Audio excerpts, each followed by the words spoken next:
for joining us, the Wealthy Retailer Podcast with your host, Dan Holman. Every episode, Dan dives into the retail headlines that matter to you, the independent retailer, covering topics ranging from retailer inventory, technology, marketing, retailers' questions, and more. The Wealthy Retailer Podcast is brought to you by Canadian Retail Solutions. Learn more at retailbycrs.com. And now, here's Dan Holman. Morning, everyone. Welcome to the Wealthy Retailer Podcast. I'm your host, Dan Holman, and I've got my side man, I don't know, Rob, sidekick, side guy, headline guy, marketing guru, Rob Wallisher from Road 55 is with us. And Rob, I think this might be our 98th podcast. Or Jesse pull your, I can't even pronounce that. Why didn't you bring it up next week when I could have said it's our Gretzky podcast? I think it might be. I'm not 100% sure. I'm going to have to double check. Right on. Yeah, it's we've been having a lot of fun over the last year, right? It's so many headlines and yeah, you're I'm your winger. I'll go into the corners for you, Dan, and I'll come out with the puck for you. Yeah, I like that. Yeah, some good ones this week. I'm looking forward to hearing your thoughts on. I love the categories of this first story. It talks about we're going to be diving into TikTok moms, Facebook moms, and not sure if my wife would like this definition, but the mixtape moms and talking about different eras. So that should be great. Amazon A. And by the A, I mean the EH variety. Story talking about Hudsons Bay as they enter the game into that, we'll say with an I, and that's a big I to dominate in Canada, but that'll be interesting nonetheless.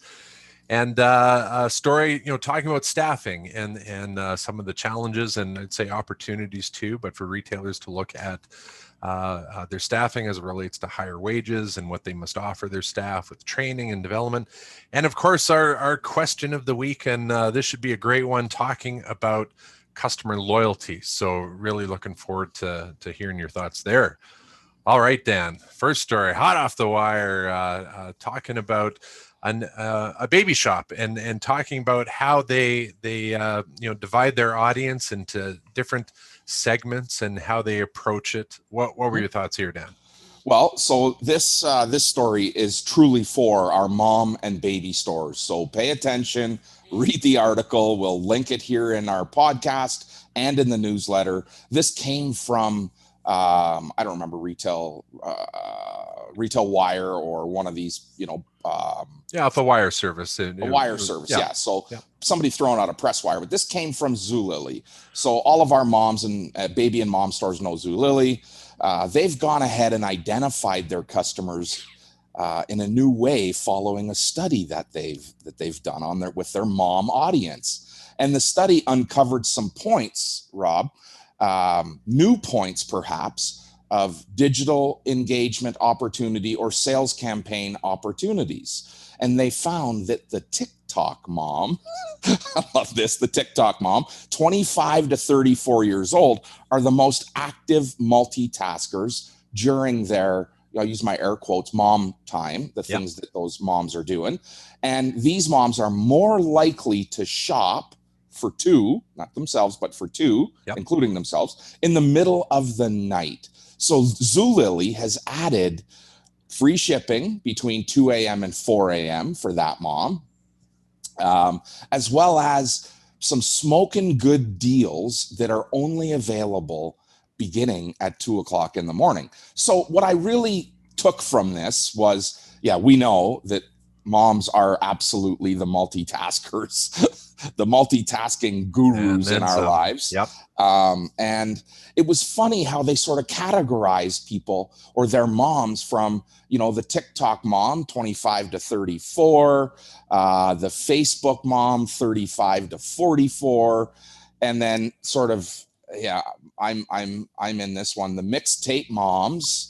I'm not sure if Marlene and I want to be identified as mixtapers, but hey, you made mixtapes back in the day, Dan, didn't you? Admit it. Mixtapes. But this study from their mom group really started to uncover some opportunities, Rob, for Zulily to do a better job and really identify with their audience. And we're going to talk about this a couple of times today. Knowing your audience is paramount to your success. And they found out more information about their mom audience and who does what. And, there's some great percentages in this article that talk about, who's looking for a deal and who's not, who wants convenience, who's shopping while they're, during the sleepless nights. And it really went into a study on sleep nights or sleep patterns and who's sleeping and who's not and what else do you do. Yeah, some really cool. So really well done on this on this article. And for us baby stores, our mom and baby stores, read this thing, pay attention to what they're seeing. 7 in 10 moms wake up at least once per night. And Facebook moms represented the highest rate of restlessness. And what do they do when they're restless? On the phone, a little searching. Yeah. I really like the, we talk often about create the right content for the right audience. And this adds that layer of at the right time. Right time. And you look into your marketing campaigns and where we're able, and this is a great example of utilizing day parting, it's called, where, creating that, this is a certain type of content ad that, in this case, was only that free shipping offer was only going to be appearing between, was it 2 a.m. and 4 a.m.? 2 a.m. and 4 a.m. Yeah, totally. So, and the tools are there to do it. And it just gives us as marketers another level of thought and definitely a big, level of detail to get into that thinking. But, if you're a restaurant and you want to, promote that breakfast special, you have to hit them at that time when everyone's hungry, right? Waking up hungry. Yeah, for totally. Sure. And not waste those impressions at times where it's not going to be working for you. Or in this case, they're looking to take advantage of an audience at a certain time with right. an offer that is truly tailored for them. So yeah, I really enjoyed that part. Some good takeaway for any retailer out there. For sure. Okay, sir. Our next story, staying in that ad biz side of things, coming from adweek.com and talking about Hudsons Bay, and I said Amazon A, and I found it interesting, Dan, because I would openly admit that we have a perception of the Hudsons Bay in our mind of this historical brick and mortar company, and here they are taking a new approach, new tact. What were your thoughts here? What stood out? Well, let's remember that Hudsons Bay is the oldest retailer in North America, and they've been around for so long and have evolved ahead of their counterparts for the last 140 years. These guys are not babes in the woods, these guys and gals that run the Hudsons Bay Company, albeit it's not a Canadian company anymore. They did sell to an American retailer, so they're part of Saks Fifth Ave, and they have Lord's. But what was really great in this article was that one of the reasons that the Bay has been successful and has survived 140 years is their willingness to take risk in changing or adapting to new economies, patterns, and consumer behaviors. And so you spoke about, Canada A or Amazon A, as in, let's see these guys become the Amazon in Canada. That may not necessarily be the case, but the shift for them to own a marketplace. So think about a marketplace, just as you would in old school thinking. I'm going to the market and I'm going to see a ton of different vendors, if you will. Well, a marketplace is made up of sellers in that marketplace. And by Hudsons Bay adding third-party sellers to their market, they're going to look to strengthen the bond that they have with that behavior changing HBC consumer. Walmart, Rob, has done this 12 or 13 years, and they were really the only marketplace competitor to Amazon. And even to call them competition is perhaps severely overstated, considering Walmart has about 36 million items for sale in their marketplace compared to Amazon's 350 million from about 6 million sellers worldwide. Yeah, to put that all in perspective, Yep. Yeah.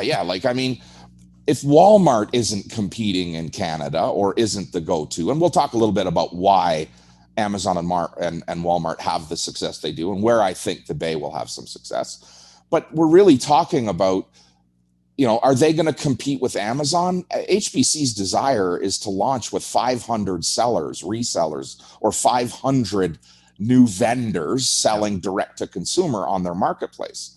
In no way, shape, or form are they going to compete with Amazon's 3 million or 6 million. 6 million is the 6 million sellers on Amazon. And at one time Walmart had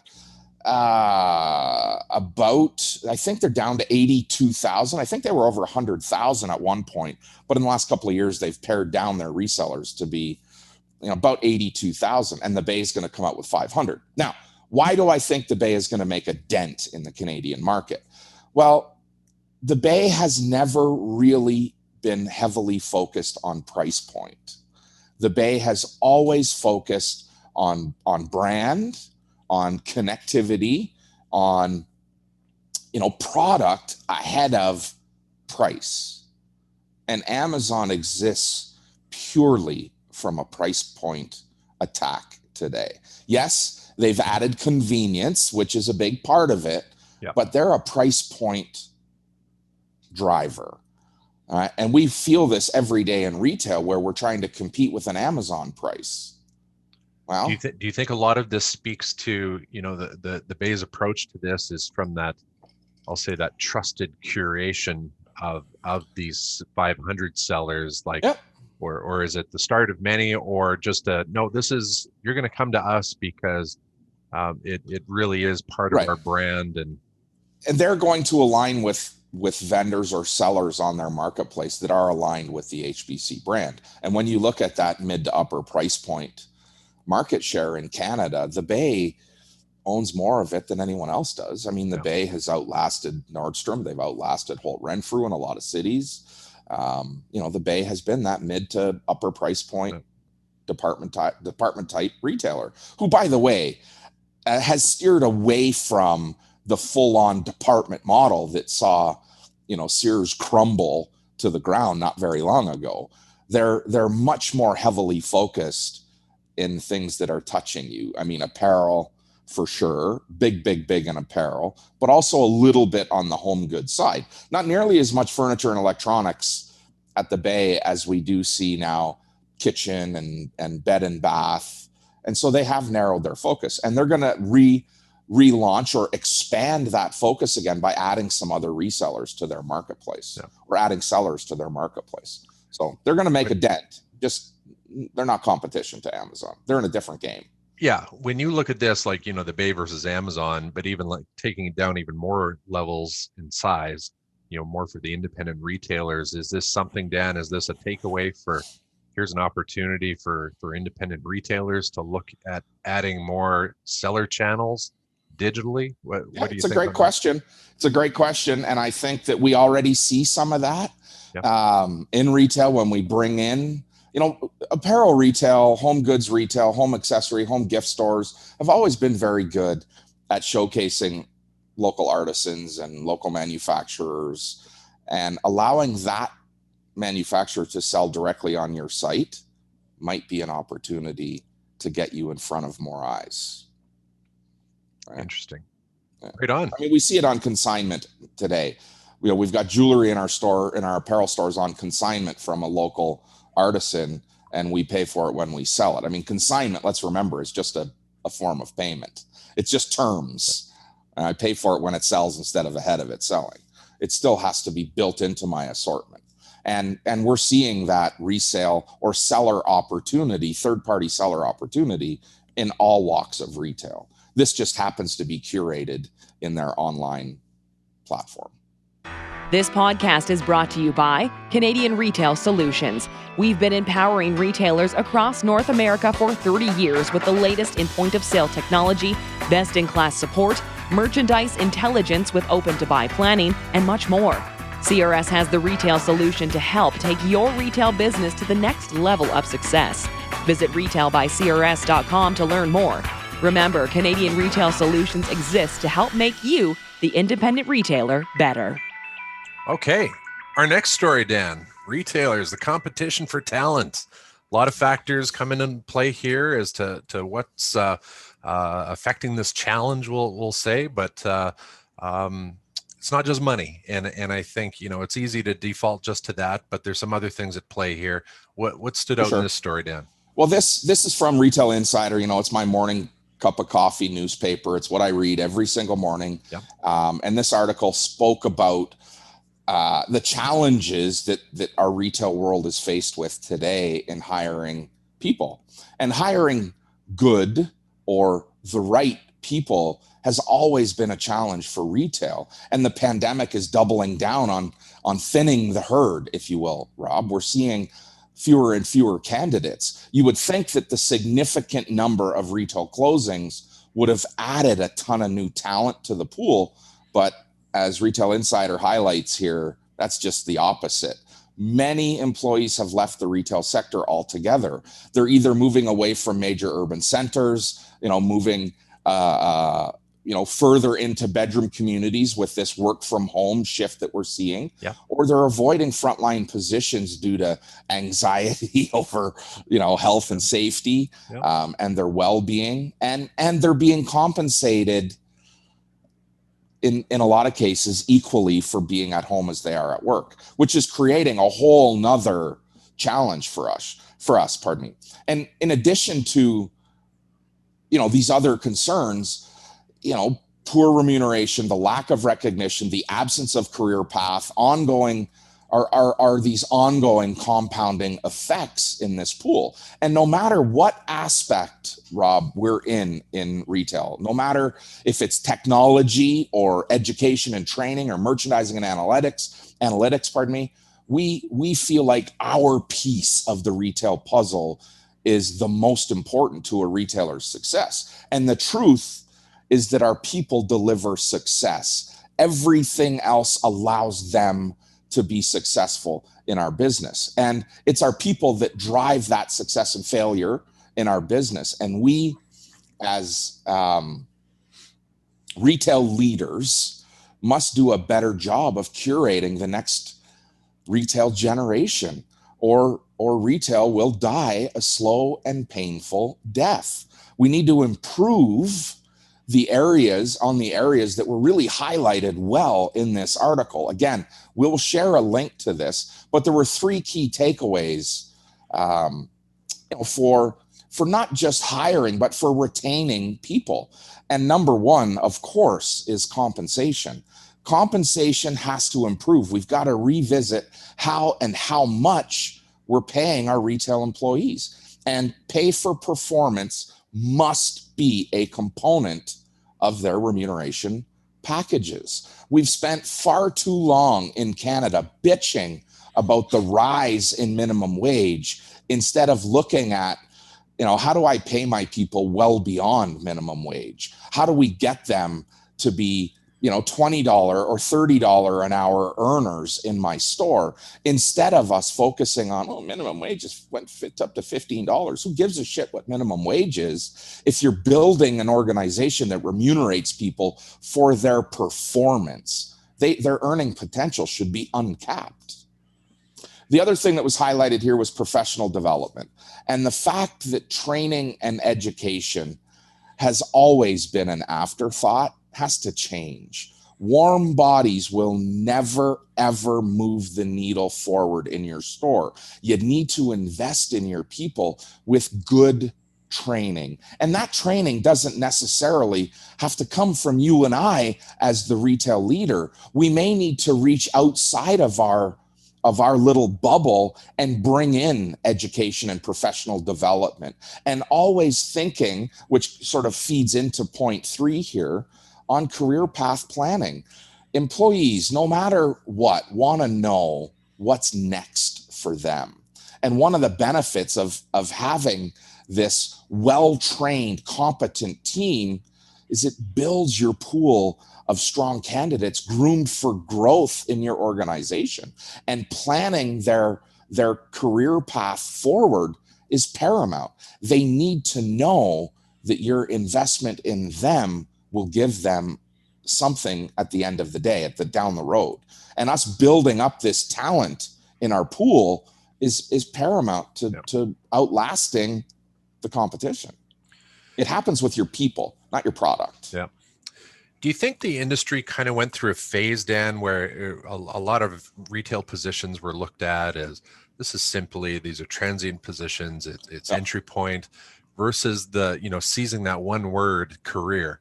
Like we're going to treat and approach it all as these are our career paths, and with that comes money, comes training, comes the path, and if retailers just simply framed everything up in that light, they're probably going to be pretty pleasantly surprised what comes out the other end. Yeah, and I think, Rob, this speaks a lot to your dedication to your team that you have today. You'll remember, maybe a year or 18 months ago, we had Doug Webster from Staples. Staples Canada, Staples themselves, a huge conglomerate, but Doug recognized his position in curating his team. That in some cases there were transient people that he brought them in at 16, 17 years old and helped them get to that next level. He invested in them to become better employees, even if that meant it wasn't with Staples. But Doug also was curating career-minded retail people. And in our retail world, in our indie retail world, 1 in 10 will cross our path that longs to live a career in retail. For lots of people, it is a stepping stone, but your retail success comes from coaching and counseling your team, right? Showing them the pathway to more and compensating them at, a rewarding, self-fulfilling level. If you're paying the person in your store minimum wage, if that's how you view them, you're screwed. Yep. You're screwed. You got to view them as being this, 6-figure asset to your store. And don't they bring that into the business? We've long passed the days of the glorified cashier. And if we're not picking up on this in indie retail after this last 12 months of bullshit that we're going through, that we need to have really strong people, maybe we got to find a new career path ourselves. Well, it makes me remember that great line of what if we train them and they leave? And it's like, well, what if you don't and they stay? What if you don't train them? And what if you don't educate them? What if you don't teach them how to sell? We talked about the importance of having salespeople on our store floors, not glorified cashiers. Salespeople, that's a craft. That's a learned craft. And it doesn't come from trial and error. It comes from a basis or a foundation of education and professional development that allows trial and error to exist, Rob. Right? Right on. Okay, Dan, they're paid well, great career path, great training, and that leads to customer loyalty, right? Perhaps it does. Absolutely. Maybe. Okay, a retailer question of the week. Take this away. Well, so this question, big thanks to Carrie in Regina for sending this question in through the podcast, and to Holly. Holly with Little Red Bird is one of our, what we like to think of as one of our wealthy retailers, and she brought up loyalty on a coaching call last week. And so I'm going to say, how are we going to address loyalty? So the real question, I should highlight the question. Okay. Carrie asked me about loyalty programs that were effective. And I did what I often do, sometimes erroneously. I answered a question with a question. Tell me why you're looking at your loyalty. Tell me what the real reason is that you're looking for a loyalty program. And when this topic or question comes up, rarely is it derived from the real issue that the retailer is facing. And understanding how to dissect an issue in your store and get to this real root cause is imperative. And loyalty programs are often brought to the forefront as a solution for waning sales. And so I am going to speak to loyalty today, but as I sort of just alluded to, you've got to understand why you're looking at loyalty and what things can we be focused on today before we head down this road. Most loyalty programs, if not all loyalty programs, are driven by rewards or discounts. Your 6th coffee is free. Your 10th submarine is free. These rewards driven platforms don't achieve success through the free or the discount. They achieve success through a consistent level of service, level of product, and commitment to their client. It's super important for us to acknowledge that loyalty cannot be bought in our store. If you think loyalty discount is going to create loyalty in your store, what makes you think that store next door to you can't steal that loyalty away? Rob, why do we go to Cheers? Why did everybody go to Cheers? Not because there was a deal on beer. Cliff Clavin trivia. Trivia, but because everyone knew your name. Yep. Everybody knows your name. Let's go to a place where everybody knows you. Isn't that what we want when we walk into a retail store? To be acknowledged, to be known, to be, hey, I'm important here. I mean something to this business. And when we think about loyalty like this, loyalty is earned. It can't be bought in your store. And earning loyalty begins with knowing her and starting to understand, what makes her tick. Once you know her, you start to understand who she is and how whatever it is you're offering, whatever piece of the puzzle you bring, how it satisfied a need that she has. Now, listen, I'm not gonna crap over the plethora of apps and integrations that are available to help with loyalty. We're a technology-driven company. No, we know with it technology. You're speaking more to the mindset right now. But the mindset, of loyalty. Let's figure out how we bring something that breeds loyalty, that inspires loyalty into our store. Before we employ or spend money on an integration or an app, we have to ask ourselves, what will it do for me? And more importantly, what will it do for her that I can't already do? And ask yourself, do I know her well enough? Do I reach out to her enough? Is there more I can do with the tools I already have? And lastly, will this solve my issue? The issue is always going to be waning sales. Yep. It's always going to be customer attrition. Customer attrition leads to waning sales. And is this really going to fix your problem? And, let's talk about the 3 things. Do I know her well enough? Do you really know your customer? If you know your customer, you know the geo, the demo, the psychographic of your customer. You know her kids. You know who she is. And I asked, do you reach out enough to her? How are we reaching out to customers? Right? Rob, why do we go back to the same restaurant over and over again? Is it because I get a discount at that restaurant? Not at all. Why? Back to that comfort of the I'm friendliness. It's going to fulfill my expectation. I'm going to get a consistent level. I'm going to get a level of service that makes me feel good about spending my dollars in that restaurant or in that spa, at that hairdresser. Loyalty is about the service we give them. And yes, that I have products that I stand behind. Product is an important piece of the puzzle.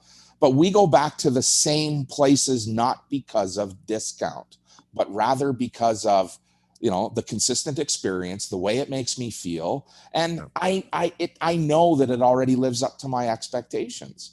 And that's not the case in a lot of retail. And retailers that cop to, I need a loyalty program to help with this, first better look at, am I doing everything I should be? Am I calling her? Am I emailing her? How do I reach out to my client base today to tell them how much I care? Remember, we've said this before. We're going to say it again and again and again. Nobody gives a shit how much you know until they know how much you care. Nobody gives a shit how much stuff you have in your store to offer until they know how much you care. Nice. All right, let's reach out to them before we spend money in loyalty. Yep. Well, that's great, Dan. As I said, I really like where you started this conversation, and that's more the approach and the mindset versus just jumping right to the tools. And as you said, there are plenty right now. Tools out there.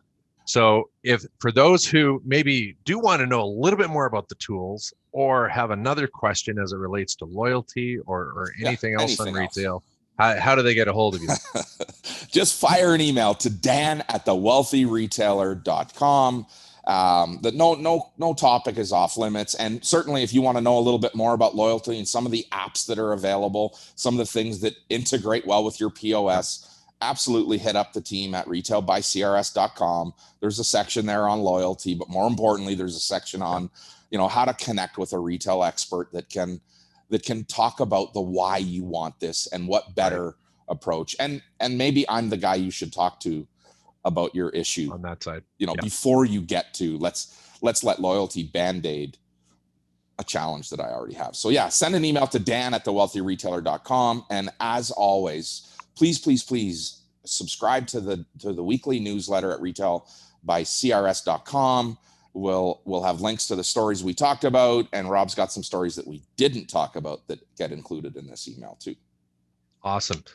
Yeah. So if you don't get a hold of Dan right now, I think, Dan, that might be, a future promise for us to look at that topic where we could dive into a few of those, some of the loyalty options. But again, just love where you started on this is what you need to pause for a moment, think about this first, and look at some of the approaches that you're doing, or probably more importantly, not doing right now.